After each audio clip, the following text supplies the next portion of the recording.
on season 2 of the Deadly Uncle podcast, and we have been having a wonderful time in our new studio space. We want to say a special thank you to all the people that made this happen, and I'm going to let Trent do that. we want to thank the Canada Council for the Arts.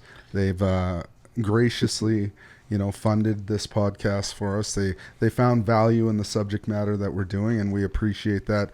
We want to we want to thank everybody that provided support letters and everybody that watched the podcast last season, tuned in, and gave us a chance to help tell these stories of Indigenous men's wellness, because it's an important topic that, is kind of near and dear to me and Curt, because we both lost, family members to different struggles, and it's important to talk about these things. So welcome to the Deadly Uncle podcast, and it's a safe place for Deadly Uncle conversations. Yes, that's for sure. And, I want to send a special shout out to all of our past guests that had come on for season 1, all of the guests that have come on to show up for season 2, and then all of the Deadly Uncles out there that haven't been on the show.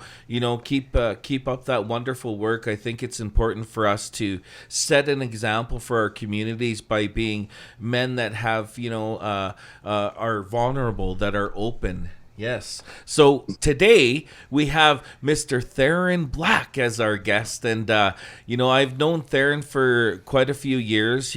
As he said, boy, you used to be in my community married, that you were captured up here, he said, for a while there. But I got to know him through doing community events. And, he's somebody who's a dancer and, many, many more things. He's going to school. He's, providing for his family, his community. He works with his wife, and he's taught dancing to his son, grass dance as well. And I'm a grass dancer as well. And I remember when I first, because I was brand new, Theron literally saw me the first time I ever danced. And I remember I was so nervous because I looked around the dance floor, and it was full of lifetime dancers such as Theron. So I was like, man, and he said, you know what, just do your best and have a good time. And he's like, here, let me help you straighten out your roach. And he helped me straighten it up. And, so I was really thankful to him. And so just introduce yourself and where you're originally from there. Okay, gonna go to be go do Kainai. Yes, and I'm honored to be here. My name is Theron Black. I've recently moved back about 17 years ago, 18 years ago, back to my community. I lived in the cities for most of my life, my younger life, and I can understand all the issues that we go through, addictions, and our mental health at that time. I'm so grateful for you guys to actually have this podcast and stuff. To have that where we can be able to listen to other people who kind of went through the struggles of what we all go through. All the traumas. Like every one of us comes through trauma. Some form of trauma, and it's the ones that who are being successful in the community. And I like how your podcast shows this, and what they've been doing in the community. And I thank you for that, because a lot of times too is that we need to hear it from our own people, where they need help, and anybody can do it. Like I've been lost in addictions for 22 years. Like I'm 51, been sober for like 18 years, drugs and alcohol. But I drank for 22 years, and and like in a party mode right through, losing a lot of friends, and came to a point in my life where, I just had a fake life, a super fake life, and everything that I had fake friends. I had everybody that was that in that addictions, and it really showed who are the people in our family that really cared for us and stuff, and to see that and appreciate them, that they were always there. And, a lot of times too, as I always say that, even our spirit, our people who passed on before us, they were always like, they were protecting me when I was drinking. And, there was like having my own places, and things would happen that were kind of unexplained in the Western world. But you know what? And people can misinterpret that and say, you know what, we're getting spooked or something. But in actuality, it's all our grandmothers who passed on before us, looking after us and saying, you know what, we're here looking after you. We're here, even though you're lost in addictions, we're here watching you, and and to find our way back to our communities and our culture and our elders and our ceremonies. So these are the different things that I like to talk about. So those kind of different things that are happening out there. A lot of things are spiritual awakenings. But the thing was too is that self-awareness was very important for our recovery and stuff. The narcissism and the ego that we have. Even though I was sober for like a year and I was going to ceremonies regularly every weekend, going all over like Alberta and Montana, and just we kept going like that, just because I didn't go through AA. We don't. It's really for our people. That's a really like 8%. I recently seen a stat, it was 8% that is successful to go through AA. And so these things are not happening with the Western world, but our ways of going. And so when I went through that way and that struggle and stuff, that I found ceremony, and being a part of those ceremonies and looking at my narcissism and ego and the self discovery that I learned, that we have to be careful what we talk about, because us natives, it comes back to us, and that's just what it is. So a lot of times too, even though I was sober for a year, I still had this addictive personality and traits and stuff. And when I was doing ceremonies and stuff, it was like, you know, um, like I'll share this experience. I was getting like my wife was getting pierced, and she was doing her 4th year in Montana, and then she was doing her final year at the Sundance. And so what I did, I told her, I still had that addictive personality, and then they were telling her, "You're gonna get pierced or stuff like that." And me, coming from that kind of that image from when I was lost in addiction, is that, "Oh yeah, no, Cindy, you should do it, because if you do it, well, I would do it, because that's go all out or nothing, hey." And then me being like sarcastic and trying to be that tough guy image, and I said, if they told me to do it, I would do it, and like to get pierced and all this stuff. So making life long, short, and stuff like that. My elders were telling me, "Theron, be careful what you say all the time. You always be careful what you say, especially around ceremonies." And so one of the things too is that when I went through that and we went over there, and I never met any of the people down there at that time. We were sweating up here, doing our ceremonies up here. Then we'll go to Montana and do the Sundance out there. And then so when we went down there, first thing I kept teasing. Well, in a way, I was telling for Cindy to go through that process, and because it was her final year. So, anyways, I went there and I was walking with some of my elders and my ceremony brothers and one of my uncles and that, and we're walking there. First thing that comes around the corner is one guy. His name is Joe Kip from down south, and he looked at me straight away, and I never met that guy or nothing. He goes, "Oh, you're gonna get pierced today?" And me, I was like, "Oh yeah, yeah, yeah, all right," like just like acting like all this solid and all this stuff, and then so yeah, so what? Fast forward, I had to get pierced that day. Oh my God, I was tortured and everything. Well, not torture, but it was something that I was unaware of how powerful those kind of things were, and what the whole process was. It was such a blessing to me, and in so many ways that that it made me look at how I talk and how these things are happening. So so yeah, and then every time after that, I was getting pierced all the time, like every other Sundance. That said, "No, I'm going there. I'm gonna go there, and I'm gonna just Sundance, and that's it." And I get pierced, and somehow I always being like I have to get pierced all the time. It's like, After oh, you man, said it, they yeah, I know. be careful what you wish for, they say, Oh eh? yeah, yeah. Yeah, So and those so are just for our listeners, yeah. when you talk about piercing, can you just explain what that means for some people might not know what you're talking about. One thing is that like like we come from our territory, the Blackfoot, the Kainai. It's the Horn Sundance, and then we have the Piercing Sundance. So the Piercing Sundance is also one of the ones that are, um, you know, it's kind of like where they piercing and that, and they do a lot of doctoring. And so, but when I do presentations, I mostly talk about the horns and our ways of life, because that's who we were. But the other ones is kind of like more like healing and doctoring and stuff like that. So that is something that is, it was from John Daywriter from down south, Montana. That is my elder, and who was always my elder, my late Johnny Daywriter. And so yeah, and it was one of the things too. He's been pivotal in my road to recovery. So yeah, I was just blessed with that. And so those are the different things. Is when you start going through the process of that, then you're going to sacrifice, a piercing and stuff that you're going to do. You'll get tied to a tree, dowels, and they'll cut you and on your chest. And the women, they'll cut them on the shoulders. And yeah, and we're just basically doing that for people in our community, our people who are sick and who don't have a good chance, who need a little bit more. Who are pretty sick and may not live too long or something like that, but we'll do that for them, and those kind of sacrifices. So those are the things that we always like to kind of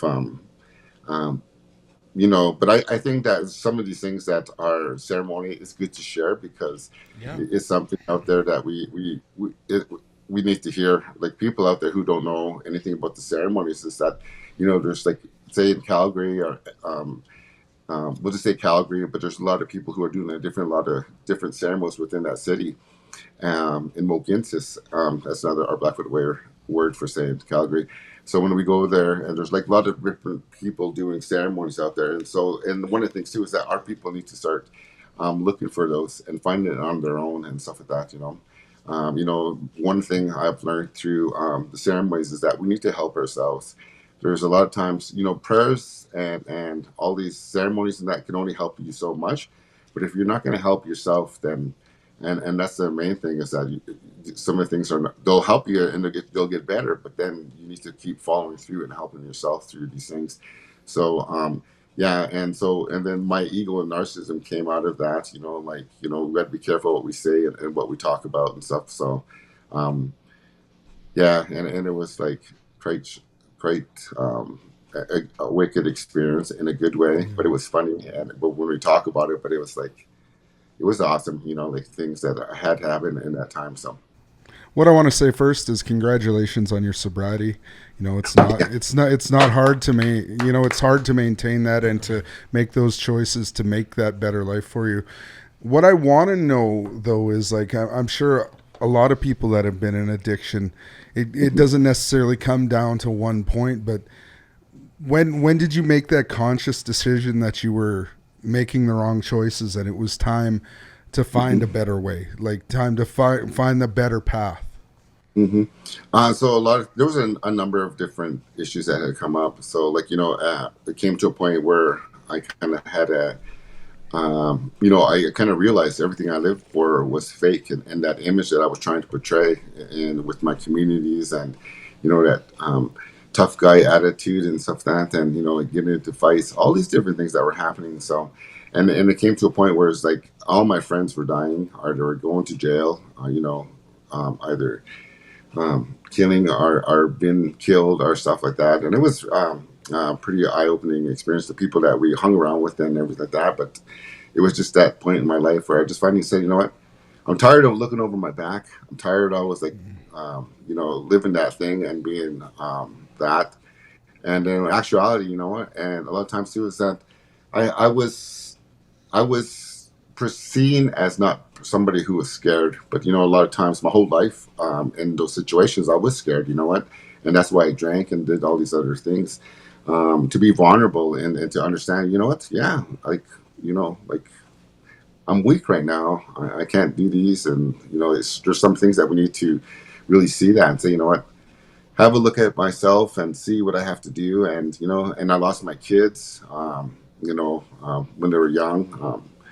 I had kids, relationships. I was bouncing from relationship to relationship, and my kids were one of the things that was most important also too. And then some of the people who were my bros that were right beside me, and losing some of them made me change also too. The deaths that was just there, and it was just something that took a toll on me. I was just like, finally one day I just walked away from it.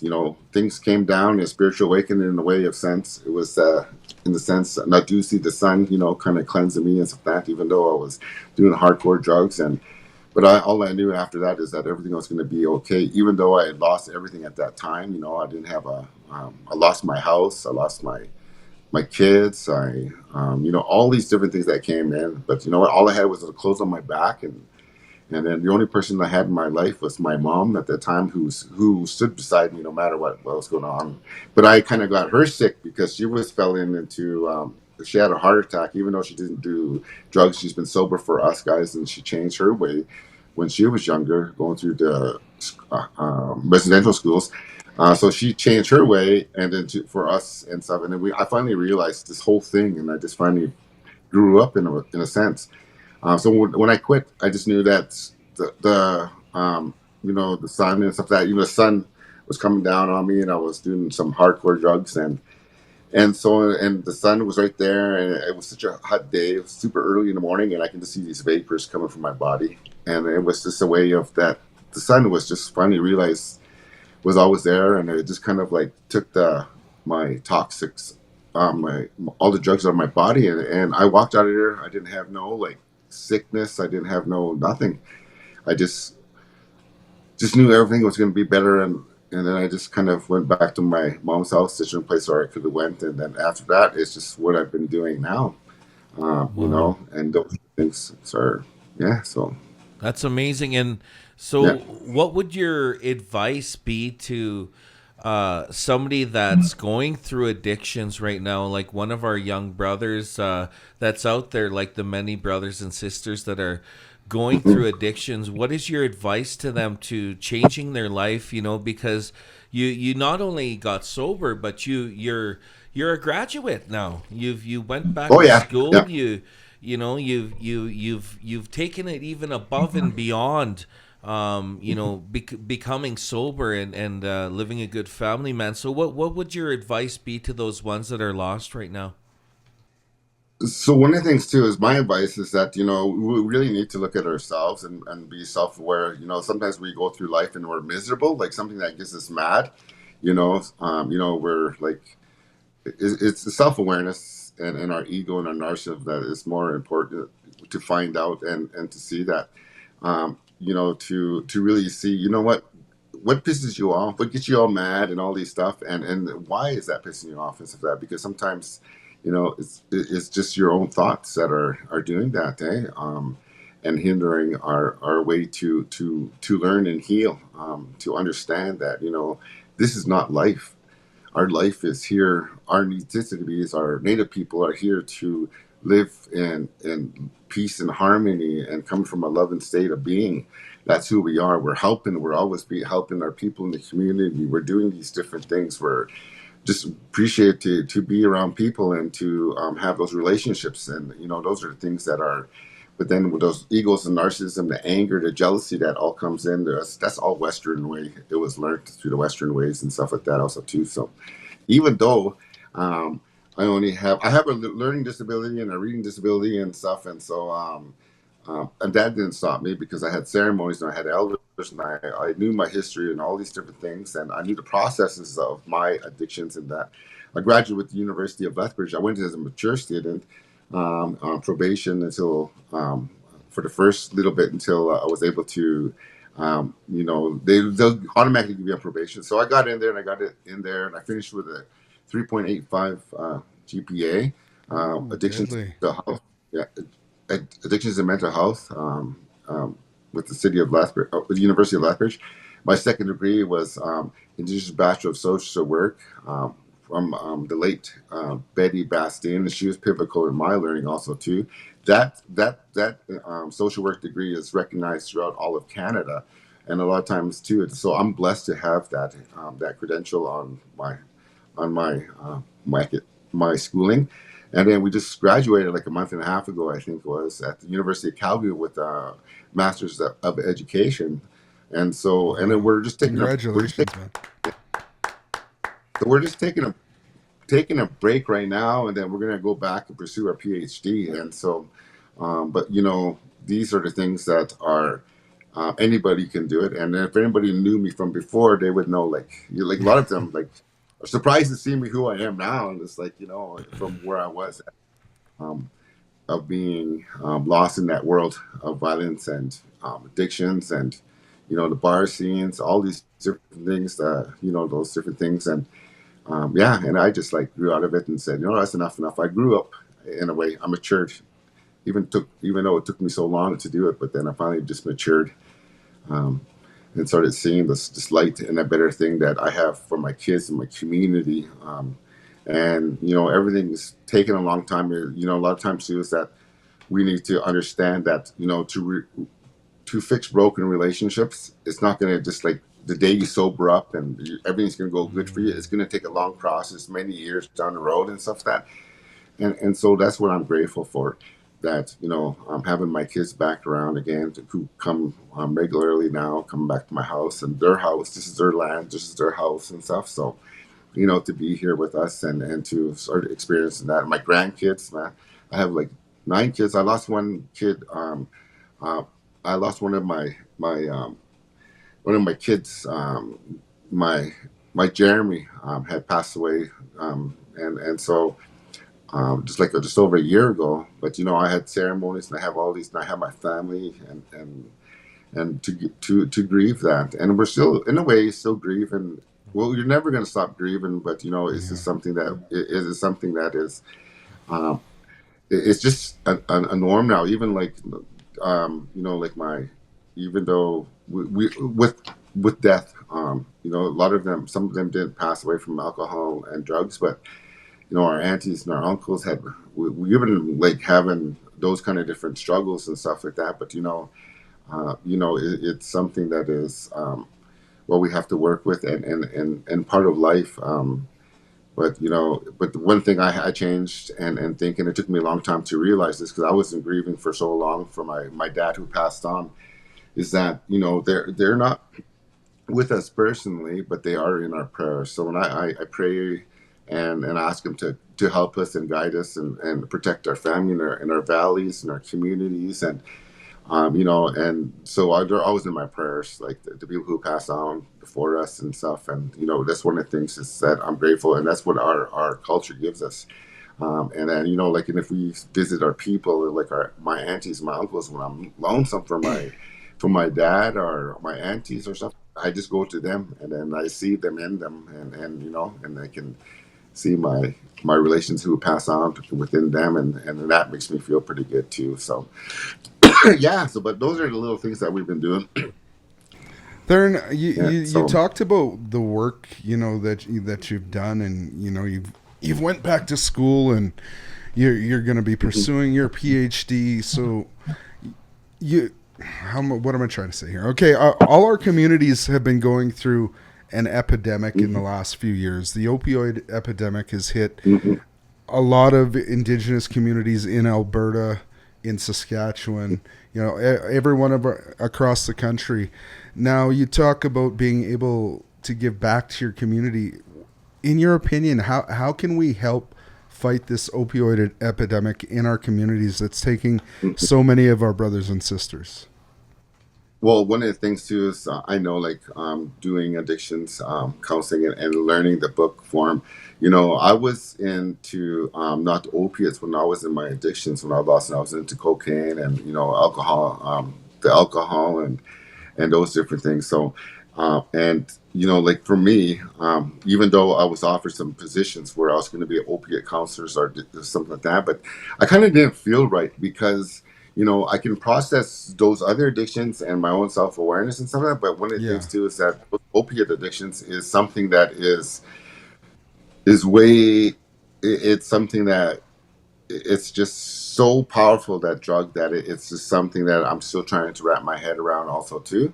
Yeah. And trying to get that. But right now, like, I started my Honor and Traditions and Reconciliation Society. So we got $185,000 grant to run 6 programs over 2 years. So we just finished our first year. Um, um, with the AHS, we collaborated with them, and Heidi Davis has been doing an awesome job in that. So we've been working with the people who are lost with opiates and doing these different things in our community, bringing them out to, like harvest medicines, to go out there and just to do these different things with them and bringing it back to our people. And hopefully we can be able to start getting those conversations. But one of the things too is I've always adamant about people who have lived experiences more important than the book sense. And the same thing is that even though I have those letters behind my name, I'm never ever going to go through the Western perspective in helping our people, because to this day it has not been helping our people at all.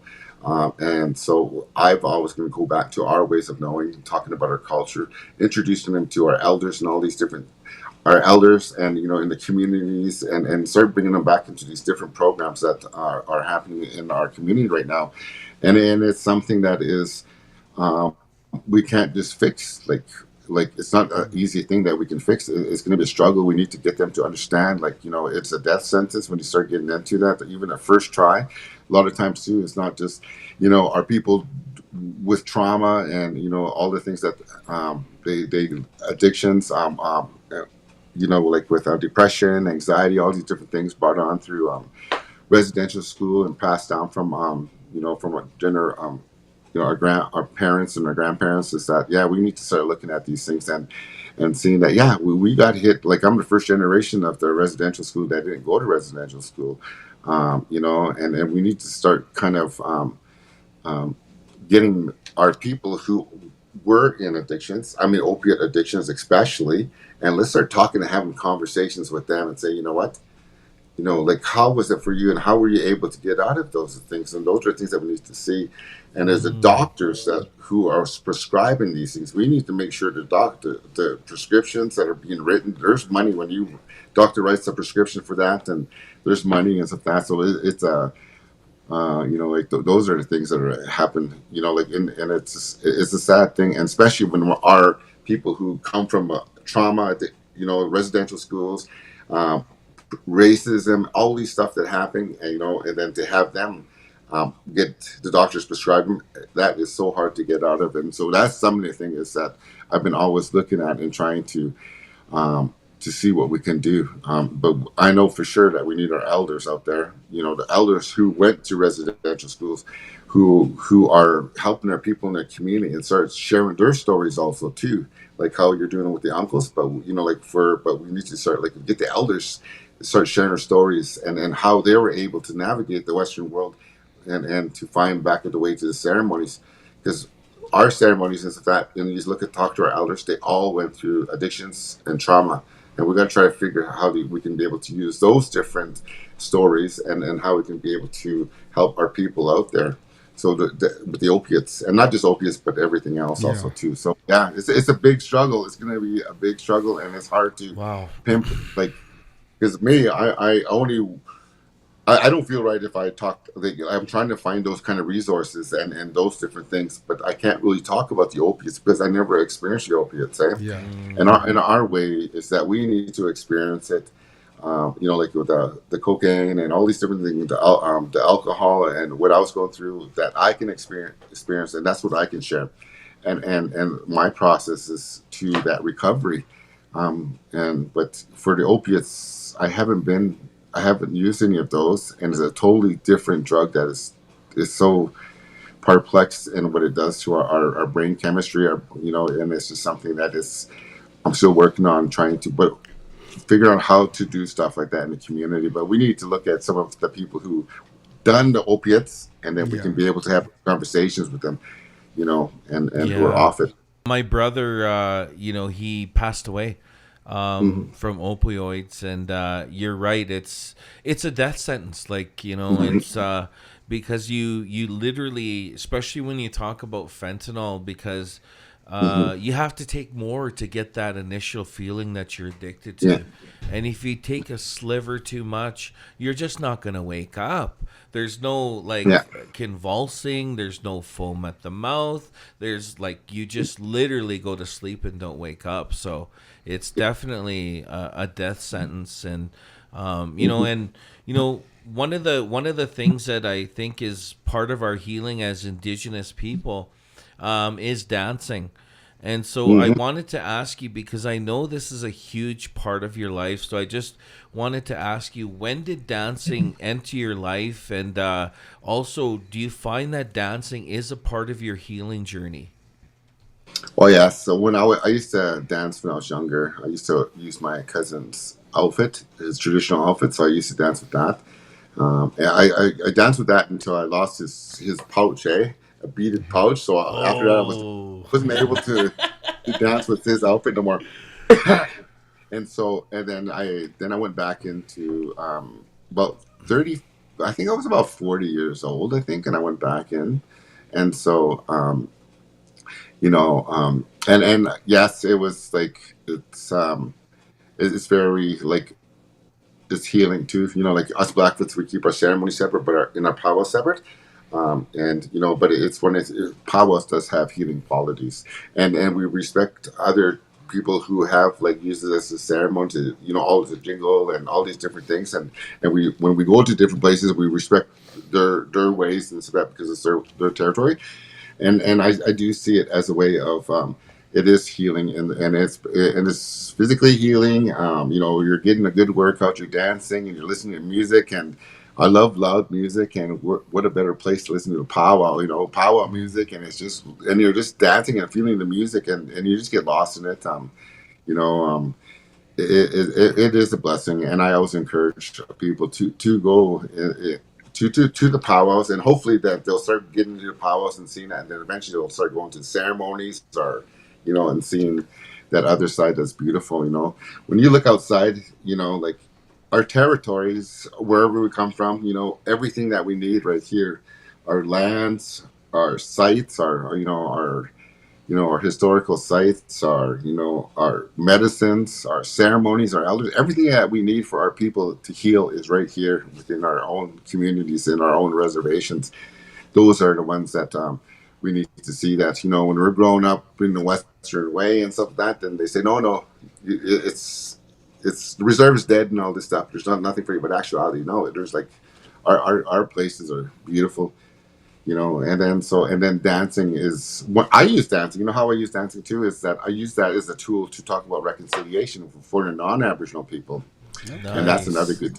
Yeah, so I do those things, and then I be busy with those different things in our community work and stuff like that. So yeah, and then we're just like still getting grant money to help do professional development for the people who work with Aboriginal people, and getting them out, because sometimes they get a stereotype that because the environment they're working with, and the group of people they're working with, they think it's stereotyping the other people that are who many of us don't drink and do drugs, and Hmm. like no more, and but they still have that. But we need to start getting that professional development there. Say, you need to come back and see this and stuff. You need to start working on yourself and understanding all these different things that are happening in our communities. That is a blessing, and dancing has been a big part of that healing, and bringing those conversations also too. And yes, even though I struggle, even though I'm big, I have the you, same you see issue. all, yeah, you see all that. Yeah, like there's only a few of us that are big in the grass stands. No, I'm just joking. Were those Everybody remember those thick blades of grass that you could blow in? That's yeah. what the kind of grass we are. I have a hoop dancer's heart, but I can't find hoops as big as I need them. No, I'm just kidding. You know, I know that you mentioned we in a lot of your schooling, and I know that you're saying we when you talk about a lot of your dancing, and I know that your partner has been a huge part of your healing, a huge part of you Yeah. going back to school. Can you talk to us a little bit about that inspiration? Yes, a lot of times too is that she had my wife Cindy Black was very pivotal in helping me um, be, be sober and addictions free. To for her to be around me when I was still had that addictive personality and the anger and all these different things that I still had within me. And for her to be around and still to this day that she was there for me, like, and she toughed it out and stuff. And sometimes that's what we need with relationships also too, is that we need to work on both sides and stuff, and the help that she cared for me, and the love that she had for me, that she was able to be around with me until I was able to realize who I was, and what I was faking, like with those anger and all these different things, and and those up and down motions and stuff that was could be straining on anybody, and cause a lot of breakups in relationships. But one of the things too is that she stayed there, and she endured it in a way that was so kind and loving that I seen that, and it took me a long time to see that, and then finally I just like, you know what, I appreciate you, I love you, and I thank you. And I always say it in so many ways that she was one of the people in my life that saved my life, and my kids and my mother and my dad and all these different things that were there, and she was right there. She stood right by me. A lot of times, even though I wasn't drinking and stuff, and doing drugs, but I still would get into that, fighting, and I'm going to construct. And then it took me a long time to get away from all that way of being, and trying to. It's kind of like, I'm grateful for her, what she has done, and times it's. But we're like any other couple. We have arguments, but end of the line is that we care for each other, we love each other, and we're going to be here till the end, and we have the same goals. We want to help people in our communities. We're trying to, we just do a lot of stuff together, and we're always together, and so we always do everything together. So so those are things that I'm grateful for. And sometimes there's other relationships that make you want to keep being in addictions and all those behaviors, and we need to see that also too. Like sometimes you just have to walk away from relationships, and a lot of times our people are in those relationships because they're trying to keep together, but then the kids are at the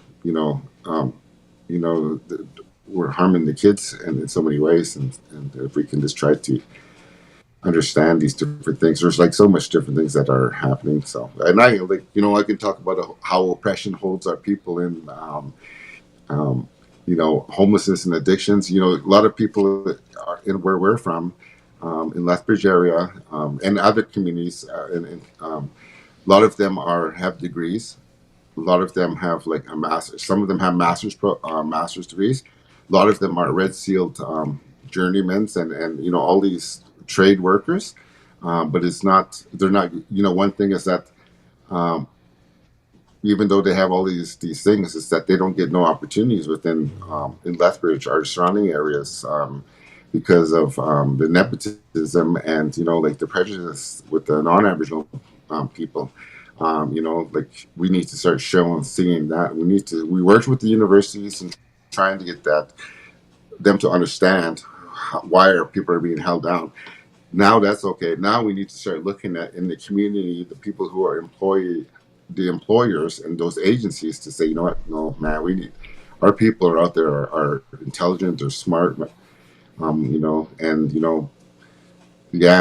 those are the things that we really need to start looking at and focusing on those different things. Start building, saying, what, a lot of our people are out there. You look at that, they're so smart, but yet they give up. It's hard for them to look after their families, and with no money and stuff. And now you see more and more of the women taking, getting the employment and taking the role as the the main breadwinner of the house and stuff like that too. So there's a lot of different things that are out there that are it's hard to take sometimes, but it's something that we need to start understanding. That's how it is right now for a lot of us, or other people out there.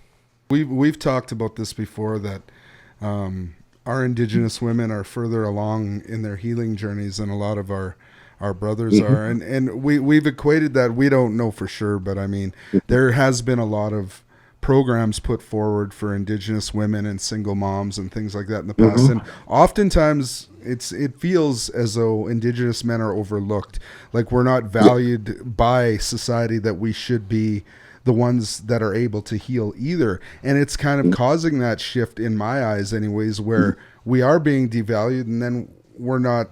And I'm not saying this in a way where, we're being devalued and it's taking away our manhood, but we're not seen as maybe being worthwhile to be able to be healed. Right. And that may be right or wrong, but that's how I perceive it anyways. Right. So I think, like, from listening from your story about your healing journey, finding a community again was a big part of that. Being accepted by people, being accepted open arms into the dancing community, and then, like you said, eventually into ceremony. It, correct me if I'm wrong, but it was a huge part in you getting better. And I think we need, as a community, to come together and be able to open our arms to our people that are struggling and say, you know, we're here. It's okay to come to us if you need help, because we're here. We want you to heal, you know, like. Yeah. So one of the things too is I found out also too, the people who are kind of done with addictions and worked on their self-awareness and narcissism, their ego, I've always known that they start sharing, because a lot of times too is that I've started telling my mom I love her, and I hug her, and you know, I'm more affectionate, even to my friends out there, the ones are struggling. You know, if haven't seen them for a long time, I'll hug them, man, and just to show, you know, like we can start sharing those kind of different emotions, and that we can care for our people. You know, even being a man, we need to show that we are vulnerable and we are somebody that is where we need to start being like that, you know, to share those feelings. That the Western way taught us to hide that we can't cry, we can't do these, you know.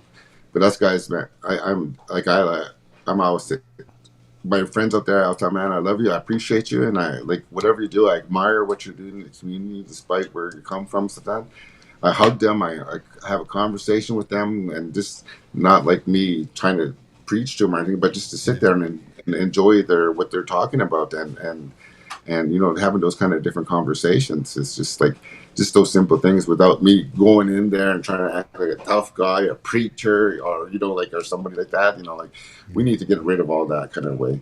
We are warriors. We're still warriors. You know, we never, but we were never conquered by war. We were conquered by chemical warfare, with them starving our buffaloes and putting us in reserves and all these different things. You know, those are the things that we're once they start knowing our culture and our history and all the things that come, then they start learning how to you know what, it's not our fault. You know, it's you know, our people when they were young, our people before contact, they were caring, loving people out there. They would help out each other. They'll be doing these different. They worked as a community, a collective. You know, they came all these different things, and they cared, they loved, and they weren't sure. They shared their love for each other. It took a tribe to raise a child. You know, like, and you know, so those are different things that the Western perspective have put onto us, and brainwashes in so many ways to our people now who are struggling like that. You know, like, I commend everybody. You know, like, my heroes. You know, everybody has heroes out there, like those movie stars, those hockey, or you know, all these different things. My heroes are the ones who conquered their addictions, the ones who will conquer the opiates and stuff. Those are the ones I hold as my heroes. You know, and those are the ones that we need to sit down and have those conversations with. Those are the ones who got out of their position to be a place, you know. And then a lot of times too is our success, you know, my success is that as long as I have food, I have a roof over my head, I can go to a ceremony or I can go do a function, and then I have my family. That's my kind of way of being rich in a way, you know. And then you know, the Western perspective wants you to, you know, like, compete and with each other, get a big house and all these different things that come with it. But I'm not like that, and I'm trying to get it out in the community, because I have a powwow. You know, like, went over 100,000. Over 100,000 we gathered, and you know, I don't charge to people to come to the powwow. I don't charge to dancers or singers or get registered, nothing. And what I did was over $100,000 that it went back out in the community, and it's a nonprofit organization that my society is. So I don't get paid for anything, but I just get all that and give it back out there, you know, and get all these other grants and just give it back out there, because, you know, those are the things that are showing a true warrior, and in a way that we're raising this money and building programs that we can be able to do that and give it right back. That's why I see. And then we do it once a year, so we can be able to we can help the people that we're working with to succeed, and and to build those relationships and collaborations. Those are the different things I see as being a warrior and stuff.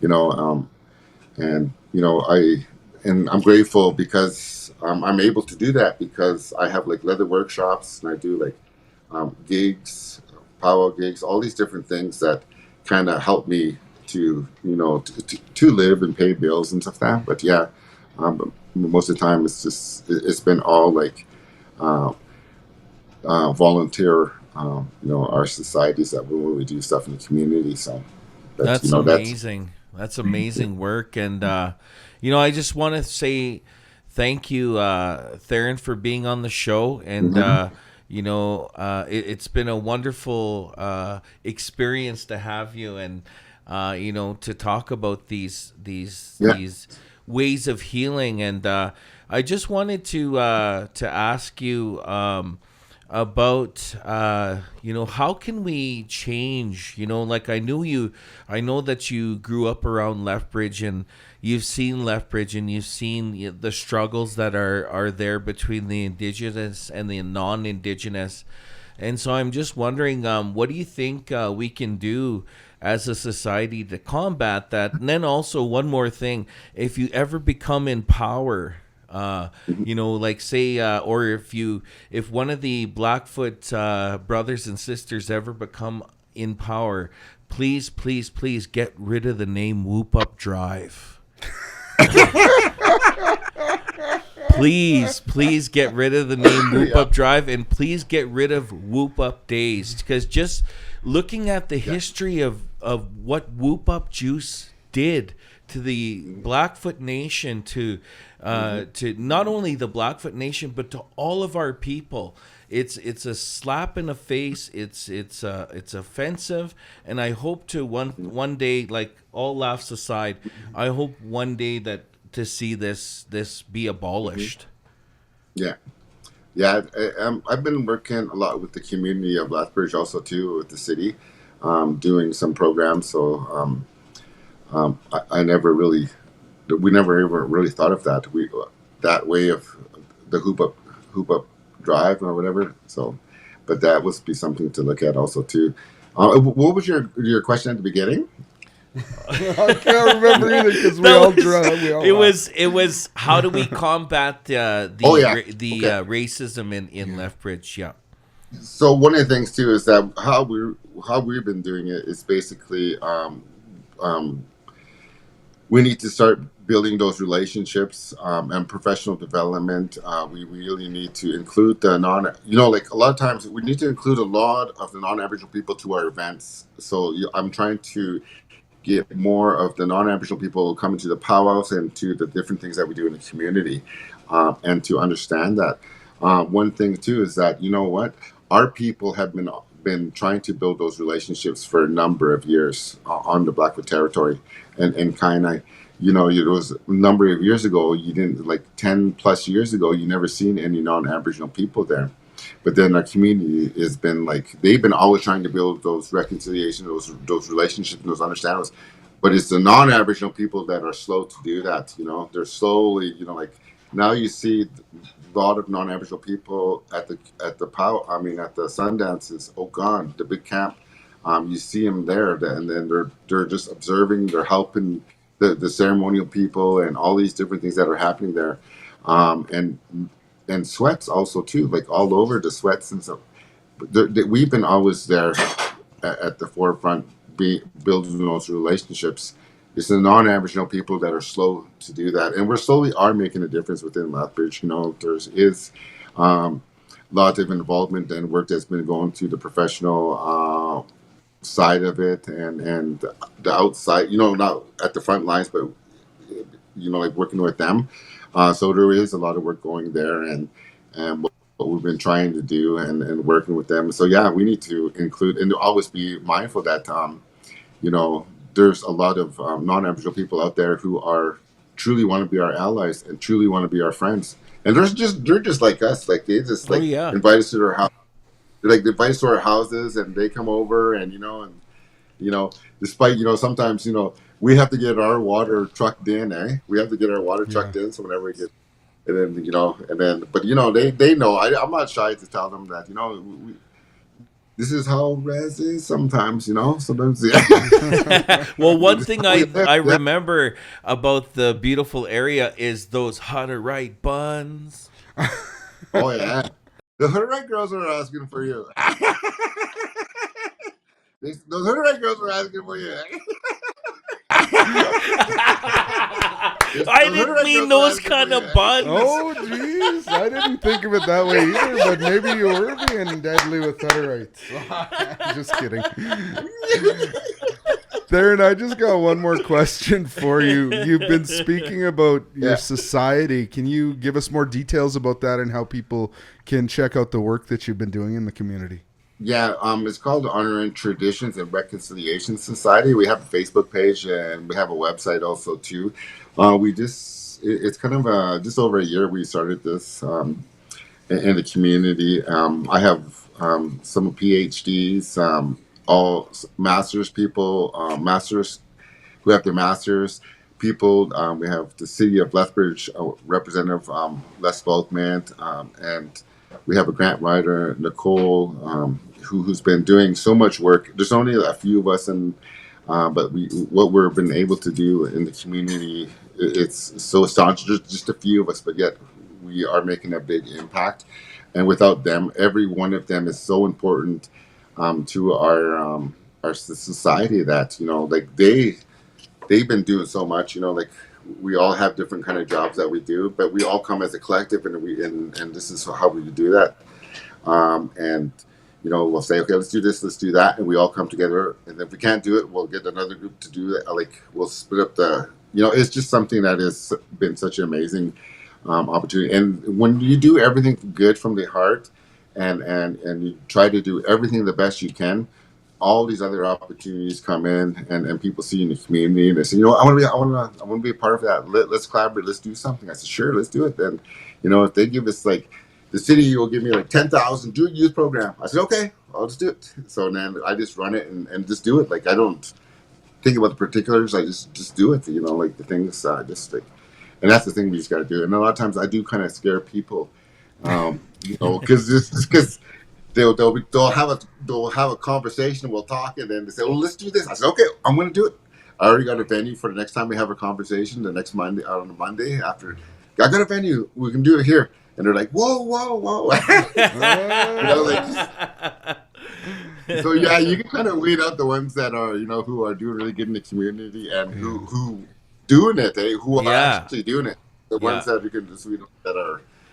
The ones Maybe that want to not. talk about doing it, and then the ones that do Yeah. it. Yeah. Well, thank you so much, Theron, for being a guest on the Deadly Uncle podcast. It's been wonderful to have you. It's, one thing that I want to end off here is with the Blackfoot community has always been open arms to me. I've always been a guest in Treaty 7 and Treaty 6. The Blackfoot people were the first ones to teach me how to hug. And that might sound silly to the listeners, but literally I never knew how to hug. I never knew that you hug your family members when they go home, and then you hug them again when they come over. Then you hug them again when they leave. Then you hug them again when they come back. Like when I first had been involved, with the Blackfoot family intimately.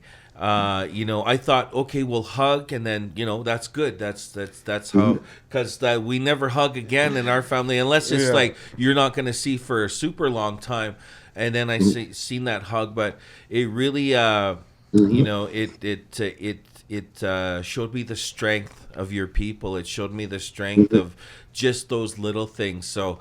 I thank you and the people for having me as a guest in this beautiful Mohkinstsis land. Definitely, Theron. And you know what? We got to tell you, you're definitely a deadly uncle. Deadly uncle. Oh, hey. I think I'm a grandpa. Well, you can be a deadly uncle grandpa. Yeah, deadly uncle grandpa. Thank you, Theron. We'll talk to you Thanks, soon, brother. buddy. Awesome. Thank you for having me.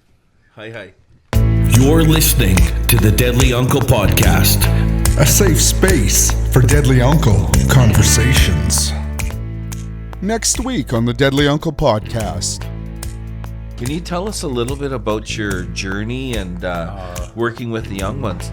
My journey started when I worked with my mother, and we went around and played music.